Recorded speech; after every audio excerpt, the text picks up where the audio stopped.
노영희 변호사 위대한 유산 상속 많은 것이 궁금한 두 남자가 거대한 비밀의 문을 연다. 노영희와 두 남자의 위대한 유산 어렵고 복잡한 유산 상속 해답. 노영희와 두 남자의 위대한 유산 누구도 몰랐던 사례의 대답. 노영희와 두 남자의 위대한 유산 이 문제를 해결할 길이 보인다. 노영희와 두 남자의 위대한 유산 상속 팟캐스트. 네, 번외편으로 돌아왔습니다. 노영희와 두 남자의 위대한 유산 번외편 특집은 맨날 붙임 특집이야 사실은. 우리는 늘 특별한 마음으로 하고 있어요. 그러니까 그럼요. 매일 특집이야. 소중해. 그러니까 오늘은 번외편을 할 수밖에 없는 사연이 이제 뒤에 나옵니다. 네. 작가를 통해서 긴급한 사연이 또 들어왔기 때문에 모였고요. 이것도 굉장히 긴급한데. 맞아요. 그 전에 또 굉장히 좀 핫한 실시간 검색어에 예. 녹음 날짜 오늘을 기준으로 어제 오늘 해서 계속 박봄이 안 사라지는 거예요. 박봄 알아요? 박봄 씨 2NE1. 네. 예, 그렇죠. 2NE1 아세요? 굉장히... 노영희 변호사님? 전 2NE1은 아는데 네. 박봄이라는 사람이 거기 멤버나 뭐 메인 보컬이다 이건 몰랐었어요. 네. 사실 좀 정리하고 가면은 박봄이라는 가수는 그룹 2NE1 출신의 리드 보컬이었고 네. 굉장히 유명했었죠. 한 10년 전만 하더라도 데뷔했을 때 YG라는 엔터테인먼트 회사의 대표 그룹이었단 말이에요. 빅뱅 못지않게. 근데 이게 문제가 있어요. 마약 밀반입. 마약류 밀반입이라고 얘기할게요. 이것도 약간 논란이 있어서. 네. 박봄의 암페타민 밀수입에 대한 얘기가 MBC PD 수첩을 통해서 다시 한번 이제 보도가 오래전 일인데. 예. 네, 심지어 그 PD 수첩을 본 국민들 중에 몇 분이 청원을 했어요. 이거 다 재조사해라. 재수사해라. 네. 가 된 거예요. 그래서 지금 국민청원 게시판에 2NE1 전 멤버였던 박봄 씨의 암페타민 사건 관련 재조사를 청원합니다라고 하면서 청원 글이 올라왔어요. 근데 이게 우리가 이 인물에 대해서는 자세히는 모르지만 2010년에 있었던 박봄 씨의 마약 밀수 사건의 당시 이제 수사 라인이 이영기 부장검사, 좀 모르는 사람이요. 김수창 2차 전검사. 이분 어디서 들어봤어요? 그 다음에 한 명 더. 김학의 지검장이 나옵니다. 아이고. 네. 지금 이제 또 다시 떠오른 이름이죠. 그렇죠. 네. 그래가지고 이거 좀 뒤가 구린 거 아니냐. 좀 구리다. 그래서 PD 수첩에서는 보도한 내용이 이 인물들을 거론하면서 보도를 했고요. 네. 그리고 하나 더 얘기하자면 암페타민을 밀수했던 동일한 전과가 있는 사람을 어떻게 처리했느냐. A씨가 있습니다. 네. 당시에 삼성전자 직원이었던 36살 A씨가 있고 똑같은 밀수범이에요. 박봄씨가 있습니다. 직업은 유명 가수예요. 네. 근데 이 사람은 기소가 됐어요. 검찰이 기소를 했습니다. 사실, 예, 암페타민 29정을 밀수입했거든요. 네. 29정입니다. 근데 박봄 씨는 암페타민 82정을 밀반입했어요. 숫자로 따지면 한 2.5배, 3배 되거든요. 네. 그렇죠. 근데 박봄은 내사 중지, 기소하지 않았어요. 내사를 중지했고요. 기소 자체를 불기소 처분이 된 거죠. 내사 중지했다는 거는 내사 다음에 조사 들어가잖아요, 보통. 근데 내사를 중지했고 기소하지 않았고 네. 이 A씨 삼성전자 직원이라고 알려진 이 똑같은 29정을 밀수입한 사람은 기소를 했대요. 이렇게 보도를 하니까 이제 국민들이 열받는 거예요. 이거 어떻게 봐야 되나요, 이거? 차이가 왜 그러냐를 확인해 봐야 되는데 네. 지금 한간에 떠도는 얘기로는 박봄 씨가 무슨 검찰 홍보대사였다고요? 맞아요. 그런 얘기가 있었고. 그리고 박봄 씨 주장은 그래요. 사실 본인이 이제 유년기를 미국에서 보냈는데 네네. 거기서 불의의 사고를 당했었고 그래서 심리 치료를 위해서 일주일에 3알에서 그러니까 3알에서 4알 정도를 복용했었었다. 원래 먹었었다. 네, 그래서 본인의 치료를 위한 것이다. 이런 얘기를 지금 하고 있는 거라서 예. 아까 말씀하신 삼성전자 그분하고 케이스가 좀 다르지 않느냐. 그러니까 정상 참작 여지가 있지 않느냐. 그런 게 또 가능할 그때 수 당시에 있겠구나. 이제 YG의 대표도 그런 입장문을 냈었죠. 그런데 이제 예. 문제는 이거는 약간 번외 얘기입니다만 그 기사가 나오니까 네. 사람들이 이제 누리꾼들이 뭐라고 얘기냐. 박봄은 그 암페타민 중독은 아닐지 모르겠다. 네. 근데 성형 중독은 맞는 것 같다. 마약 밀반입보다 박봄 변천사가 더 충격적이다. 이런 네. 얘기를 또 했다 그래요.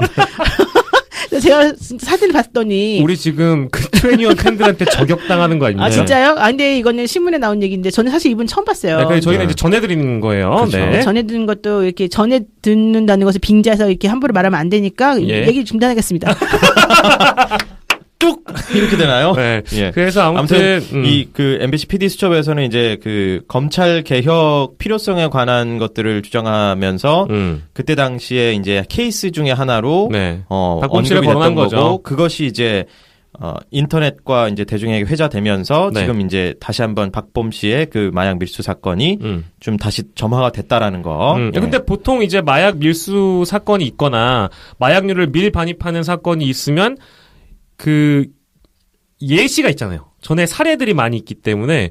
근데 이렇게 내사를 중지하거나 기소하지 않고 넘어가는 게 찾아보기가 힘든 사례라고 하는 것 같더라고요. 그게 바로 이제 검찰이 기소 독점권을 가지고 있다. 네. 그러니까 기소할지 말지 검찰 맘이다. 네네. 이게 이제 경찰들이 검찰을 공격하는 그런 주된 좋은 논거를 무기가 되는. 사용하는 음. 그런 건데요.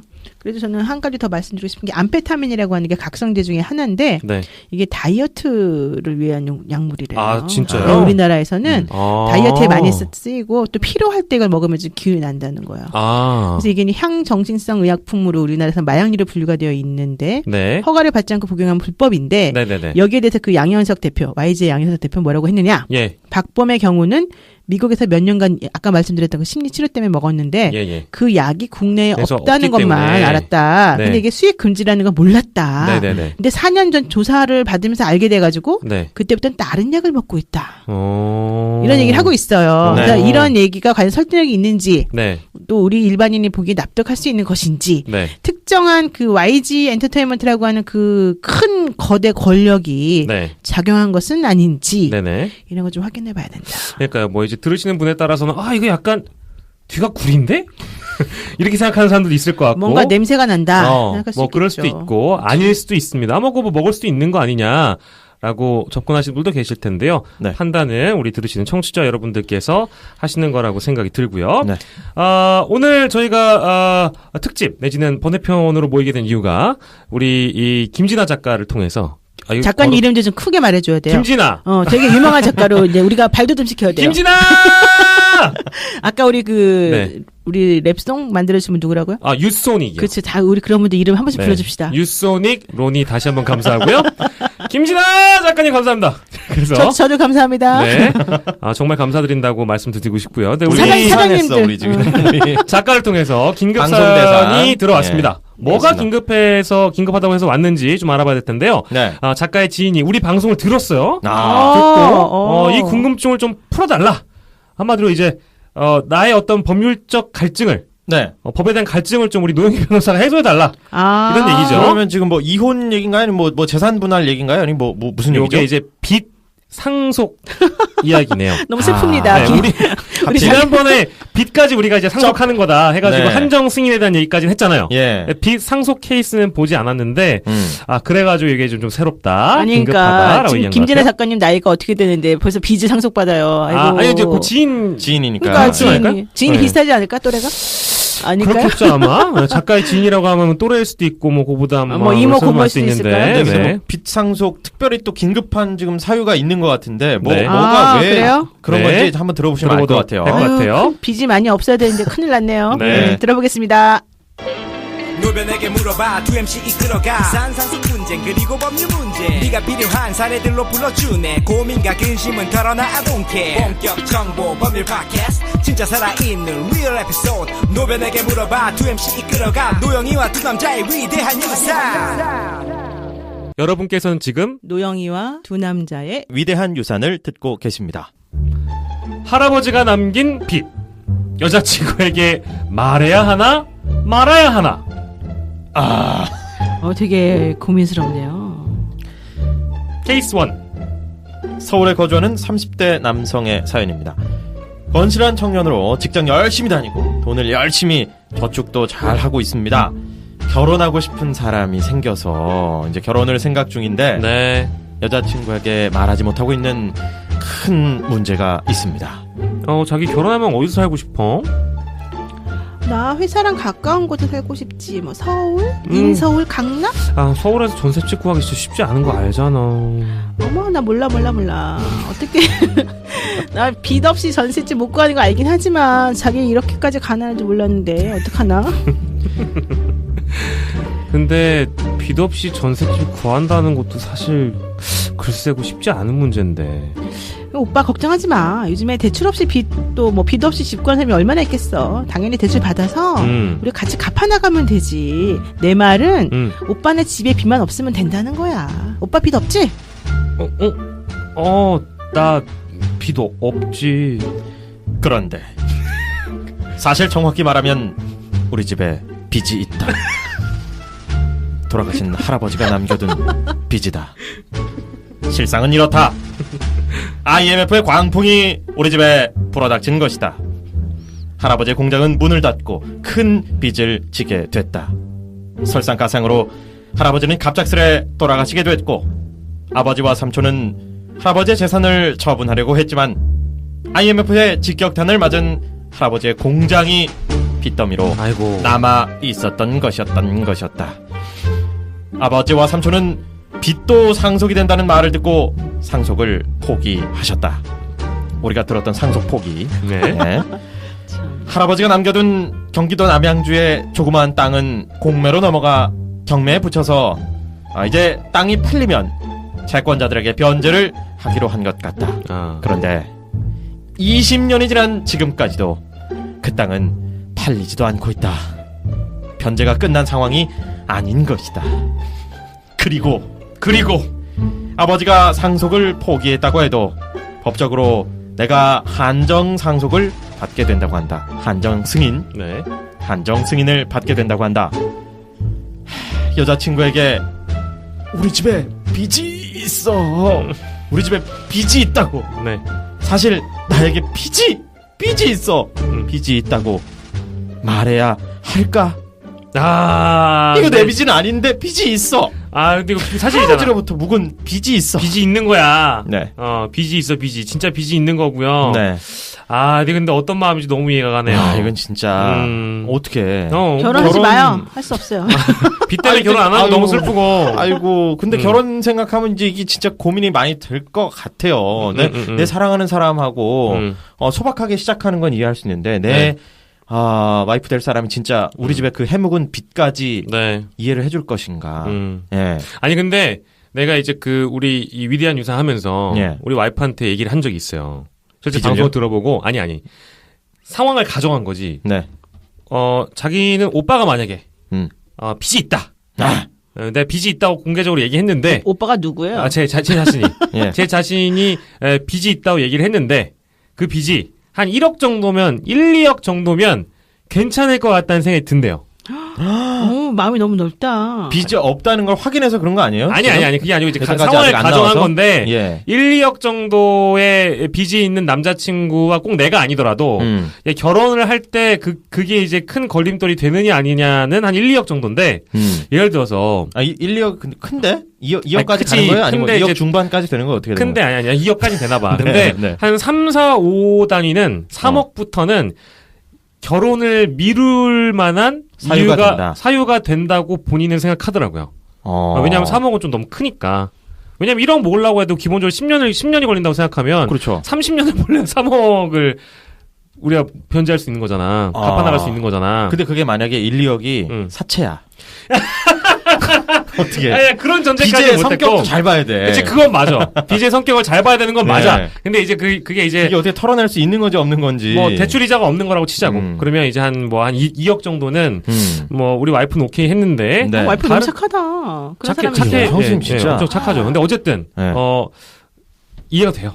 지금 이 사연은. 이거 진짜 고민돼. 빚에 대해서, 결혼하려고 하는 대상이 오빠네 집 빚 없지? 라고 물어봤는데, 빚이 있는데? 라고 처음에 바로 얘기할 수 있는 사람 별로 없죠. 근데 만약에 빚이 결혼하고 나서 얘기해야 되겠네. 할 수 없이. 근데 결혼하고 나서 얘기해도 괜찮나요? 안 괜찮지. 혹시 사실 이거 사기 결혼인데. 사기지. 사기 결혼 될 수 있어요. 그거는 사기지. 그 와이프 입장에서는 이게 얘기가 다르다. 이게 이혼 사유가 될 수도 있는 건가요, 이거 혹시? 그렇죠. 왜냐면 그 와이프 입장에서는 이제 자기가 그 남편에게 가졌던 믿음이 일단 깨졌다. 그렇지. 그다음에 자기는 이 빚이라고 하는 것에 대해서 상당히 중요하게 생각하기 때문에 그 점을 확인을 여러 번 했었었고 네. 만약에 빚이 있다는 걸 알았으면 결혼을 안 했을 가능성도 있다. 네. 이것이 이제 입증을 하게 되면 사실은 이혼 사유가 되기도 합니다. 이거 진짜 큰 문제네요. 그렇지. 근데 여기 뭐 이제 상속 포기 뭐 이런 얘기도 나오니까 빚을 상속하지 않을 거라면 뭐 상속 포기해도 괜찮은 방법이라고 볼 수 있는 거 아니에요? 네.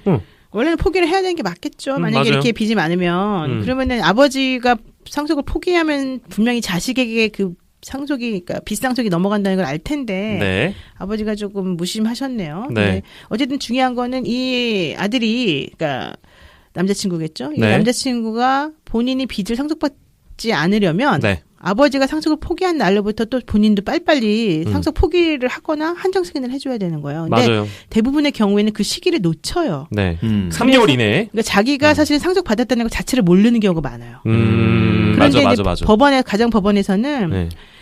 법을 모르는 것도 즉 법의 부지는 네. 뭐 면제되지 않는다 이런 얘기가 있는데 네네. 무슨 얘기냐면 내가 몰라서 그 시기를 놓쳤다 하더라도 원래 당연히 조금만 주의를 기울였으면 알았을 거라고 하거나 네. 그게 아주 불강력적인 게 아니었다라고 하면 예. 그래도 너는 상속을 포기할 수 없는 시기다. 그러니까 이미 지났다. 예. 이렇게 해서 사실은 빚이 상속돼버리는 경우가 많죠. 그 상속 포기나 한정 승인 뭐 이런 것들에 대한 대부분의 기간은 3개월 이내. 그렇죠. 3개월 이내에 법원에 신청을 해야 되는 겁니다. 그렇죠. 네. 그래서 법원에서 오케이를 받아야 되는 거예요. 네네네. 아. 네. 아, 그래도 된다. 그러면 지금 사실은 우리가 막 상속이 너무 먼 얘기라고 생각했는데 이런 식으로 할아버지의 빚이 나한테 갑자기 오는 경우도 있을 수 있으니까 이거는 지금 뭐 20대, 30대들도 굉장히 알아둬야 경각심을 돼요. 갖고 이거를 그렇죠. 잘 드러나야 된다는 얘기네요. 할아버지 빚은 그래도 할아버지랑 나하고 직계 존속 관계이기 때문에 네. 오히려 더 파악하기 쉬운데 네. 뭐 삼촌의 빚이 나한테 상속되기도 해요. 네? 삼촌께? 나랑 같이 살고 있지 않은 삼촌도 네. 그 삼촌이 자식이 없거나 네. 또 형제자매 삼촌의 형제자매들이 전부 다 뭐 다 네. 상속을 포기했거나 그러면 후순위 상속자가 또 본인이 될 수 있기 때문에 아하. 그러면은 우리 사실 생각하기 어렵잖아요. 지금 놀라신 그거 것처럼. 모르죠. 그러니까 그거 어떻게 알아? 그런 경우라고 한다면은 본인들이 나도 모르는 사이에 남의 빚을 떠안는 경우가 있는 거죠. 아니 근데 그 연락 지금 충격받아가지고 말들 황당해가지고 예를 들어서 삼촌이 사업을 하다 망했어. 빚이 한 10억 있다. 네. 삼촌이 이제 돌아가실 때가 됐는데 진짜 말씀하신 대로 뭐 지금 누굴 줄 자식이 없는 거야. 그래서 그냥 유언을 남길 때 내 조카인 누구에게 남기겠다. 이래버리면 그냥 그렇게 진행이 되는 거예요? 그냥 진행되는 거야? 유언을 남겼을 때 유언의 효과 당연히 있는데요. 네. 뭐 유언을 하지 않고 그냥 돌아가셨다 하더라도 어쨌든 간에 후순위 상속은 상속 무조건 법적으로는. 순위가 법적으로는 있으니까 갈 수 있죠. 그 친척분들하고도 왕래를 친척들하고 하면서 왕래를 하고 다녀야 돼. 그것 때문에 혹시 아니 모르잖아. 진짜 너무 멀리 지냈다가 원래는 왕래 안 하는데 원래 잘 알지도 못했는데 갑자기 막 5억 빚이 막 들어온다든지 이러면 와, 근데 이게 당황스럽지.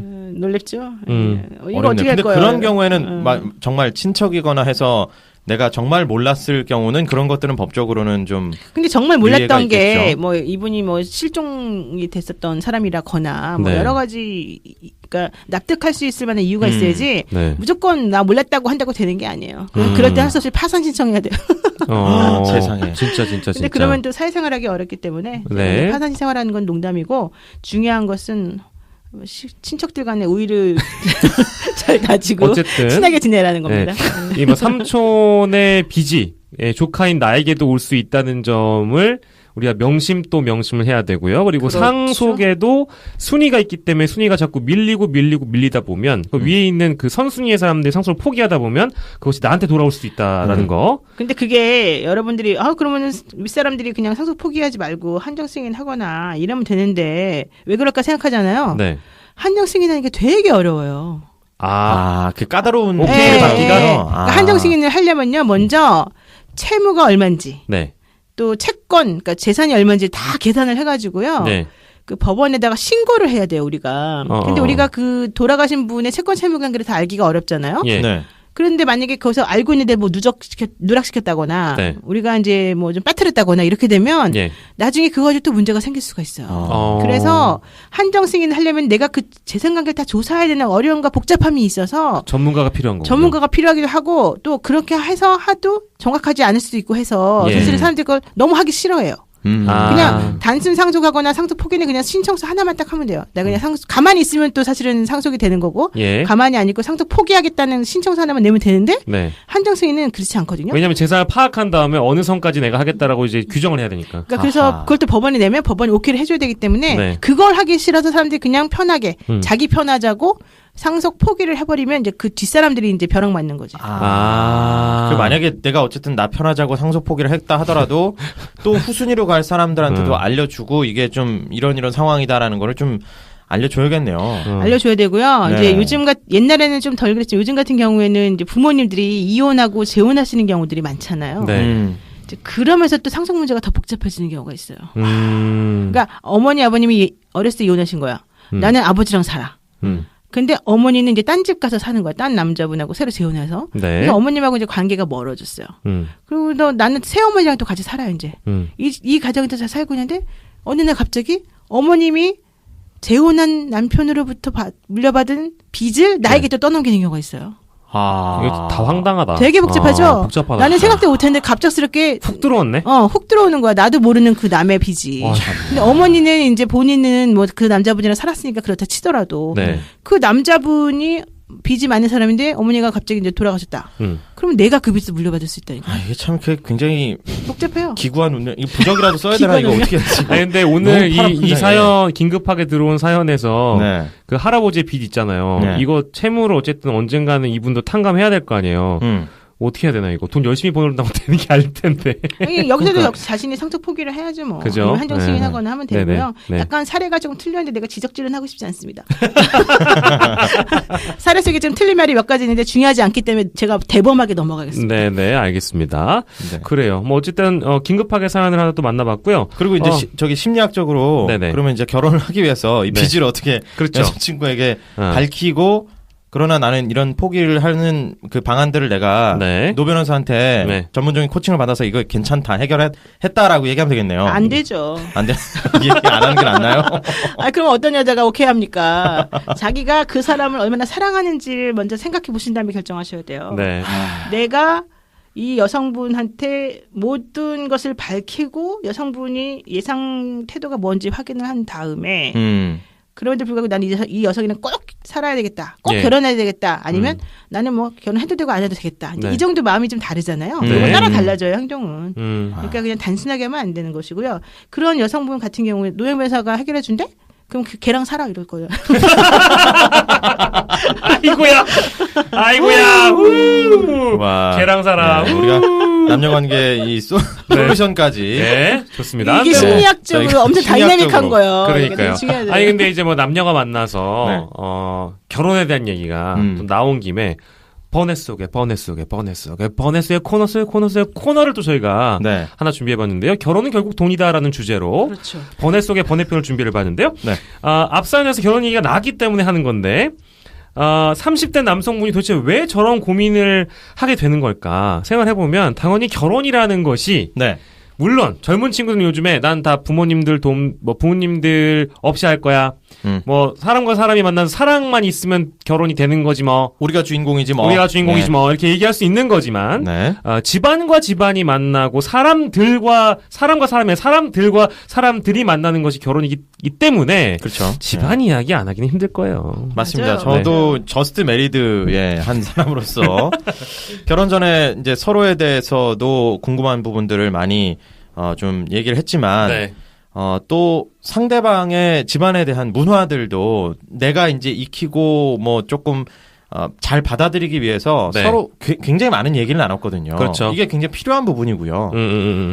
우리가 이번에 교훈 얻었잖아요. 대한항공 갑질 모녀 관계를 보면서 보면은 그 어머니를 봐야 그 딸들이 어떨지 알 수 있는 거잖아요. 결혼 생각하면 상대 집안을 봐야 되고 장모님을 봐야 되고 네. 또 시어머니를 봐야 된다 이런 얘기 나오잖아요. 맞아요, 맞아요. 이게 틀린 말이 아니라니까요. 맞아요, 진짜 그런 것 같아요. 해봐야 돼요, 반드시. 진짜 그런 것 같아요. 장모님 진짜 좋으시거든요. 사랑합니다. 장모님. 여기에서 깔때기 얻지 마. 우리 어머니도 굉장히 또 그래도 하세요. 네, 네. 며느리 굉장히 사랑하고요. 네네네. 행복합니다. 저스트 메리드답게 얘기한다.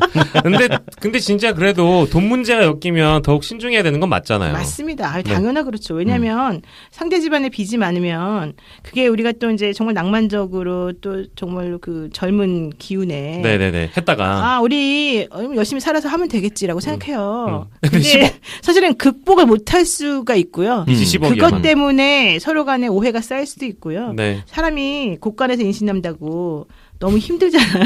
네. 그러면 인심이 안 난다니까. 그러니까. 그래서 너무 얄미워 보여 상대방이. 네. 꼴보기 싫어. 그러다가 이제 이혼으로 가는 경우도 많다는 그렇죠. 건데 실제 30대 후반의 한 남성은 아내와 결혼한 지 3년도 안 돼서 이혼을 했는데 여기 뭐 여러 가지 이혼이 사유가 있겠습니다만 처가에 빚이 많았는데 그걸 숨기고 결혼을 서둘렀고요. 결혼 이후에 이제 그거를 이제 변제하느라고 갚아 나가느라고 계속해서 고생을 했다는 거예요. 여기서 네. 그 숨긴 대상은 부모님이죠, 자기 네, 부모님. 그렇죠, 그렇죠. 그러니까 처같이 그러니까 부인이 너무 예쁘니까 네, 그냥 했는데 결혼을 꼭 하고 싶고 네네네. 엄마 아빠가 반대할 것 같으니까 자기가 그 빚을 떠하는 거지. 근데 처음에 이렇게 좋은 마음으로 해요. 저스트 메리드까지는. 그러다가 좀 지나잖아요. 네네네. 그러면은 사람이 못 견뎌요. 그래서 이게 조금씩 이제 아까 우리 또 아나운서 분들은 뭐라고 얘기했냐면 뭐 이자 없는 거를 생각해서 하자라고 했지만 요즘 세상에 이자 없는 빚은 없어요. 아무리 갚아도 해결이 안 돼요. 네. 그래서 아마 이게 상당히 지금 생각한 것보다 낭만대로 생각하지 마시고 네. 현실적으로 보셔야 돼요. 네. 근데 아무튼 그 앞에 사연은 여자분은 이혼을 하기가 싫었는데 재산 분할 위자료를 주고 끝냈다고 합니다. 그렇죠. 왜냐하면 우리나라 요즘 그 가정법원에서는 일단은 이혼을 하게 되면 남편이 잘했건 잘못했건 간에 네. 대부분의 경우는 여성분들이 좀 경제적으로 어려우니까 예. 위자료를 한 푼이라도 좀 줘라. 네. 이런 식으로 좀 결정 내리는 경우가 많아요. 그래서 재산 분할은 당연히 해주고 네. 또 위자료 뭐 다만 얼마라도 이렇게 주는 형식을 취하는 경우가 많죠. 이쯤 되면 이게 이거 이제 우리 그냥 가정 내에서도 뭐 상속이나 증여 이런 게 되게 복잡할 수 있는데 네네. 가족이 이렇게 확대되는 거잖아요. 그렇죠, 그렇죠. 이거 뭐 결혼 이거 꼭 해야 되는 건가? 이거? 저스트 메리드이신 분이 그런 얘기를 해도 되는 거예요? 아니 저는 너무 행복하고 좋아서 여러분들께 권하고 있어요. 저는 아니 결혼 근데 전도사예요. 물론 네. 그럴 수 있는데 네. 그런 질문 한 번쯤 해볼 법해요. 그러니까 이제 우리가 이제 뭐 그 번외편이기 때문에 크게 우리 본업과는 상관없이 얘기하자면 우리나라에서 지금 이루어지고 있는 결혼 문화를 우리가 돌이켜 보면 사실 이게 이 결혼식 자체를 결혼 생활 자체를 젊은 친구들이 굉장히 부담스러워하거든요. 네. 그러니까 이제 그 이혼율은 늘고 결혼하는 사람들은 적고 게다가 또 애를 낳는 사람도 없고 그런 상황이 되고 있는 거잖아요. 혼인신고 잘 안 하죠. 그래서 옛날에는 무조건 혼인신고 했는데 네. 이제는 살아보고 하자. 1, 2년 안에는 혼인신고 안 하고 네. 마음이 안 맞으면 그냥 쿨하게 헤어지자. 네. 이런 사람도 많이 있고요. 이미 이제 유럽 같은 경우에는 비혼이 성행하고 있고 네네. 비혼으로 인한 출산율이 증가하고 있어요. 그러니까 비혼 출산율이라고 하는 건 뭐냐면은 법률상 결혼하지 않은 부모 사이에서 태어난 아이들이 네. 많다는 건데요. 2016년 신생아 통계를 이제 확인을 해보면 유럽에서 네. 40개국 조사했습니다. 네. 조사 대상의 4분의 1인 10개국에서 10개 나라가 전체 신생아 수의 절반 이상이 결혼하지 않는 커플 사이에서 탄생하는 아이들이야. 그냥 파트너로서만. 그러니까 우리가 소위 말하는 미혼모 네. 로부터 나온 아이들이 이제 많다는 거고요. 네. 내년 동거를 하고 있는 그 부모로부터 나온 아이들이 많다는 건데 네네네. 이 10개의 나라 중에서 비혼 출산 신생아 네. 이게 우리가 보통 이제 쉽게 나쁘게 말하면 사생아라고 보통 그러죠. 옛날에는 네, 네, 네. 이런 비율이 가장 높은 곳은 아이슬란드. 사랑이 이 나라는 넘치는 국가구나. 사랑이 너무 넘치는데 결혼을 싫어하는가 봐요. 그래서 69.6%였고요. 오, 많다. 네, 많죠. 그다음에 프랑스는 뭐 우리가 너무 유명해요. 잘 알고 있죠. 59.7%. 네. 불가리아, 슬로베니아는 각각 58.6%, 네. 노르웨이 56.2%. 뭐 이런 식으로 쭉 나와 넘어가네요. 있어요. 네, 근데 결혼이란 제도를 꼭 이제 신뢰하지 않는 뭐 결혼이란 제도가 꼭 필요하냐? 예. 그런 얘기가 나올 수 있을 정도로 높은 이게 지금 신생활 비율인 것 같아요. 그러니까 오히려 결혼한 사람이 더 이상한 거죠. 여기는 결혼 안 하고 아기 낳는 게 더 일반적인 거라는 거잖아요. 그렇죠. 근데 그리고 아마 이런 나라들 중에 이런 유럽 국가들 중에 복지가 잘 돼 있는 나라는 실제 동거를 해도 결혼과 비슷한 혜택을 주기 때문에 그렇죠. 예. 출산을 하더라도 큰 부담이 없어가지고 이런 어떤 이걸 사실혼이라고 표현해도 될까요? 어쨌든 뭐 이렇게 그렇죠. 같이 사는 사람들끼리 비혼인데 출산을 하는 신생아비율이 높은 그래도 별 가구가- 차별은 없는 거야. 결혼한 커플하고. 그치. 예, 그러니까 이제 이렇게 할 수 있겠죠. 내 아이한테 그럼 예, 만약에 차별이 된다면 당연히 결혼을 하겠죠. 맞아요. 그래서 프랑스에서는 네. 1990년대 이제 동거 인구가 급속히 늘어나니까 네. 이들이 낳은 자녀를 보호해야 된다. 네. 그래서 1999년도에 팍스라고 PACS 공동생활 약정이라는 제도가 있어요. 예. 이걸 도입을 해가지고요. 네. 이러한 팍스라는 제도를 채택한 커플은 네. 결혼하지 않고 동거를 유지하면 그냥 가족 수당, 사회보장 급여, 뭐 세금 혜택 이런 거 전부 다 혼인가구랑 동일하게 주고요. 비슷한 권리가 아니고 똑같은 네, 권리면 똑같은 권리죠. 결혼할 이유가 없는 거예요. 그렇죠, 그러면. 바로 그러네. 그거죠. 그다음에 이제 스웨덴 같은 경우는 1988년도부터 네. 동거법이라고 하는 거 제정을 아예 해버려가지고 좋다. 좋아요? 아니 아니 이게 2년 됐다를 아니, 결혼한지. 아니 근데 이런 거는 되게 바람직한 것 같아요. 그러니까 동거 커플이 임신, 출산, 양육할 때 네. 왜냐면 이들 세금 다 똑같이 내는데 왜 네네네네. 혜택 못 받는 거잖아요. 그러니까요. 그래서 이들에게 혼인한 부부와 같은 권리를 보장해준다. 우리나라는 이렇게 하면 안 돼요? 우리나라도 해야죠 이렇게. 근데 아직까지 우리나라는 이제 전통적인 그 가족 제도를 아무래도 좀 선호하는 거기 많기 때문에 그런 게 아니, 심지어 만약에 이걸 그치. 문화로 가져온다는 건 사실 이게 쉽게 빨리 받아들일 수 있는 부분은 아닐 것 같아요. 근데 왜냐하면 막상 뭐 이런 이 지경이라면 네. 이 지경으로 예를 들어 진짜 이 지경이지 이혼 네. 많이 하고 결혼은 다 안 하고 집은 못 사고 막 이런 상황이면은 나라가 기반을 만들어 줘야 되잖아요. 그게 이제 법이라는 제도잖아요. 근데 그런 법도 없이 그냥 막 어른들은 일단 결혼해라, 일단 애 낳아라, 일단 뭐 가진 게 뭐 없어도 해보면 된다라고 얘기하는 거는 요즘 시대에 안 맞다는 거지. 요즘 시대에 안 맞는 거고. 그래서 하는 얘기인데 우리나라 좀 이렇게 됐으면 좋겠어요. 그리고 근데 오히려 여기- 지금도 겉으로 드러나진 않지만 네. 사실은 암암리에 많이 하고 있지 않아요? 암암리의 동거를 동거도 많이 동거했다가 헤어졌다가도 많이 한다고 얘기가 나오고 있고 네. 그렇죠. 또 아이들도 생각보다 네. 좀 낳는 경우가 있더라고요. 근데 그래도 제 근데- 주변에는 20대라고 하더라도 이런 질문 부담스러워하죠. 그렇죠. 동거하고 있니 뭐 이런 거. 동거군이 조건부 그런 질문을 동거. 해요? 아니 예를 들면 이제 그건 사생활 침해 아니야? 그런가? 아니 그러니까 남자친구 여자친구 저 동거한 적이 있고 사실은 그게 그 동거라는 개념이 뭐 예를 들어서 자취방에 있으면 한 6일을 내가 놀러 간다. 거기서 자고 온다. 그럼 그거 동거 아니에요? 누구랑 동거? 남자랑 여자랑 그렇죠. 남자친구 여자친구 둘이 같이 서로? 산다 뭐 이렇게 뭐 이런 개념. 그거는 그냥 편의적 관계 아니에요? 우리가 보통 영어로 말하잖아요. 베니핏 관계라고.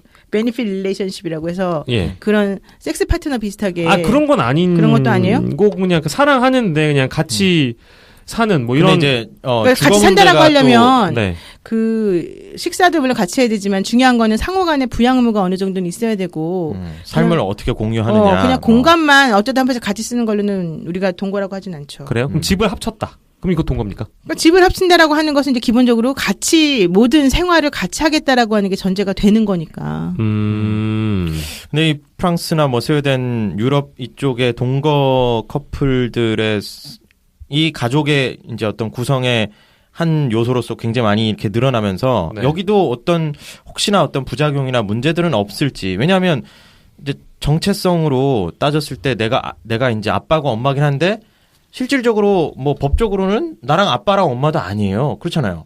결혼이 법적으로 이걸 효력을 증명해 주는 건데 그냥 엄마하고 무슨 말인지 아빠는 알겠다. 파트너 관계인 거지. 아니 그래도 아이 입장에서는 엄마랑 아빠가 맞아요. 그 근데 엄마랑 둘간의 아빠가 부부 관계는 아니지만. 부부 관계가 아닌 거야. 부부 관계는 그럼 아니지만 약간 좀 내 입장에서는 엄마 아빠는 맞지. 근데 이제 그런 상황이 생겨도 이런 나라에서 태어난 친구들은 우리보다 낫지 그래도. 아니 이제 우리가 낫기도 하겠지만 그런 문화가 전반적으로 깔려 있기 때문에 그냥 나는 엄마 아빠라고 얘기하는 게 당당한 거고 네, 그거에 하나도 안 대해서 이상하죠. 크게 부담스럽게 생각하지 않기 때문에 얘기는 할 수 있는데 다시 얘기를 돌아가 보면 우리는 동거라는 단어에 굉장히 보수적으로 다가서잖아요. 그렇죠. 접근 자체를 근데 되게 지금은 약간 뭐 동거라는 게 결혼을 전제로 하고 그치. 뭐 서로 집 어떤 전세 계약이 끝났다든지 뭐 그런 네. 식으로 해서 사실 편의상 이제 결혼 전에 뭐 먼저 살고 하는 것들은 사실 어느 정도 지금 이제는 그렇게 막 이상하게 보지 않는다. 이상하게 보지는 않는 그러니까 좁은 것 개념의 같아요. 동거라고 봤을 때는 우리 아까 이게 굉장히 넓고 진짜 진지한 동거가 아니고 그냥 남성과 여성이 같이 사는 거를 뭐 이제 일주일에 뭐 3, 4일 같이 산다. 이거를 그냥 동거라고 그냥 동거가 뭐 저기잖아요. 같은 뭐 동자에 뭐 거주한다 그 거자 아니에요? 그거는 저기 쉐어하우스고. 죄송합니다. 네네, 그래요. 아니 쉐어하우스는 한 집에서 각각 방을 따로따로 쓰면서 하는 게 그러니까 집을 나눠 쓰는 게 쉐어하우스고 네네네. 정의가 또 그 동거라고 하는 것은 둘이서 뭐 일주일에 3번 같이 자는 게 아니라 네네. 같이 이제 같은 집에서 매일 같은 생활을 같이 같이 일어나고 하고 이런 걸 생활을 말하는 같이 하고. 거고 말 그대로 삶을 진짜 아까 그대로 우리 하는. 저기 그 앵커님 말씀하신 것 같은 네. 일주일에 3번 정도씩 같이 자고 이렇게 하는 거는 네네. 뭐 주말 부부 이런 거 아닐까요? 자 이제 그 얘기는 나중에 또 좀 자세하게 한번 집중적으로 한번 해보는 걸로 왜 이렇게 두 분이 이런 얘기 좋아하는 거예요? 저스트 메리드하고 결혼 이제 2년 차가 만나면 결혼 얘기가 나올 수밖에 없는 것 같더라고요. 사실 네. 이제 결혼의 뭐 결혼이란 제도, 결혼 생활 뭐 이런 것도 그렇지만 결혼식 얘기 나오면 이거 끝도 없거든요. 그렇죠. 아 결혼식 스몰 웨딩 이런 거 요즘 많이 유행하잖아요. 결혼식 한번 하고 싶다 진짜 너무 오래전에 해가지고